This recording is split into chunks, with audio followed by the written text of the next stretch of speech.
In the news today, that's right, Uncle Lambdog is going to talk a little something on the news. I don't think I go to the news enough. And I realized this the other day. I was listening to a podcast, big surprise there. And it one of the guests on the podcast was an anchor, a news anchor. And she had made a good point that it's not necessarily something to brag about that you don't watch the news, to a point. Who doesn't need to know or want to know what's going on? What type of person is that? Should you remain fully ignorant of the goings-ons and the comings and goings of the world?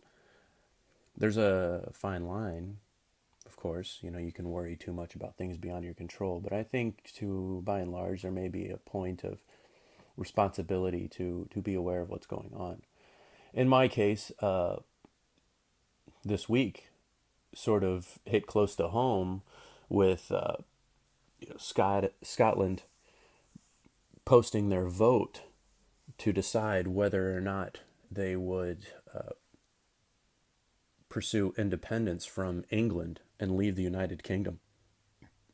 Now, that was a choice I was personally in favor of, given the history between those two nations and the storied past and the lineage of my people and the struggles that have occurred and the atrocities.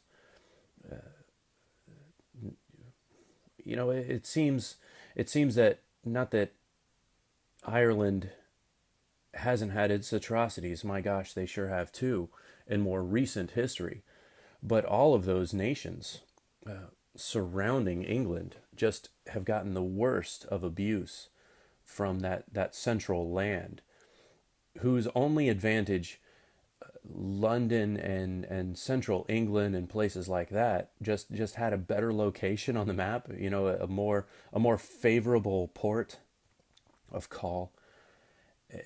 It's just amazing how short of a memory people have. But in democracy in effect, the Scots voted to remain part of the United Kingdom, so England dodged a bullet there, because I feel without Scotland, without Ireland, and without Wales, England is not nearly as strong of a nation. And I believe that was reflected by the strength of the pound after that election. Even the market agrees that England is stronger with Scotland. The question is, Scotland stronger with England? If I don't think of things historical, if I don't think of terrible atrocities, if I only look at the situation moving forward, I will say yes. It's a brave new era. This isn't the time of Longshanks and other mad kings taking the trees and trying to breed a people out of existence with prima nocta. Oh well. So there's the news. There's your daily dose of Lambdog too. Y'all be good. We'll catch you tomorrow.